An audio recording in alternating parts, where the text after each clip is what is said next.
Illinois Democratic Congressman Mike Quigley serves on the Intelligence Committee and joins me now. Congressman, so good to see you. Thank you for joining us. What are your expectations, and do you think that the way you have arranged this with the council starting out first, that you can mitigate what you expect to be an attempt to turn it into a circus? Well, no, I think the dancing bears will enter somewhere in the second act of all this. But our job is to facilitate, really, I think, some of the cream of our diplomatic corps, affording them an opportunity to speak truth to power and tell an extraordinary story of how the President of the United States abused his power and took a very, very weakened Ukrainian state and extorted them for political gain. I think you'll find their testimony to be clear, compelling, and extraordinarily convincing.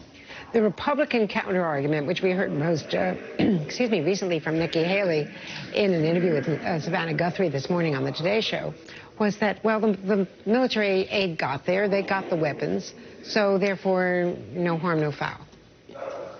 Yeah, their defense has changed and often been contradictory.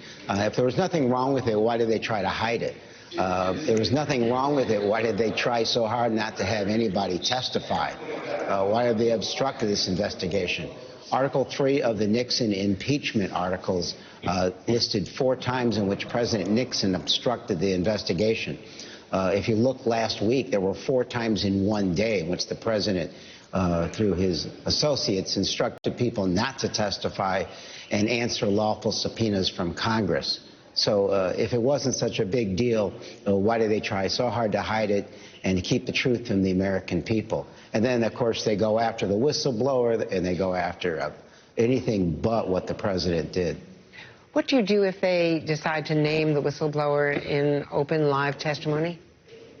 That would be the most disgusting thing I would have seen in my, 40 years in politics, and I come from Chicago politics. To put someone's, to put someone's life at risk for political gain, I don't get these folks. If they were investigating an arson, would they arrest the person who pulled the fire alarm? And that's all the whistleblower did. They pulled the fire alarm. We have found the smoke. We have found the fire. Leave this person alone. They're also putting extraordinary chilling impact on the whistleblower system. While that is important in a democracy, in the intelligence world, in a democracy, the whistleblower system is absolutely critical. Because if we don't have it working, 2 things happen. Leaks, which weaken us, attack our sources and methods, and also bad things go unnoticed and unpunished. That can't happen in our open system. Now, why are the Democrats objecting to their demand that Hunter Biden, for instance, be one of their witnesses? Yeah, because the testimony is taking place in a nation's capital, not Area 51.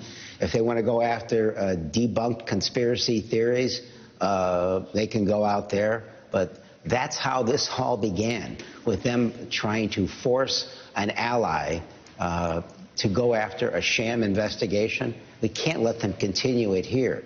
If they want to bring witnesses to prove or disprove the case as it is charged, that's absolutely fine. But the conspiracy theories are for a different place. How much of a setback is it for you not to get Mick Mulvaney, who, according to Catherine Croft's testimony, made it explicit that they didn't want to give the Javelin missiles to Ukraine because it would upset Russia, which gets you back to the original sin, some would say, that Robert Mueller was investigating, the whole Putin connection. And you're not going to get John Bolton, not in time to have these hearings and get this done by this year.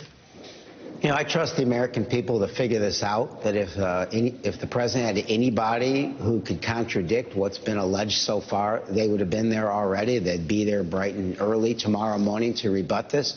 But what we heard from Mr. Mulvaney was the fact that he'd made what seemingly was an admission to this.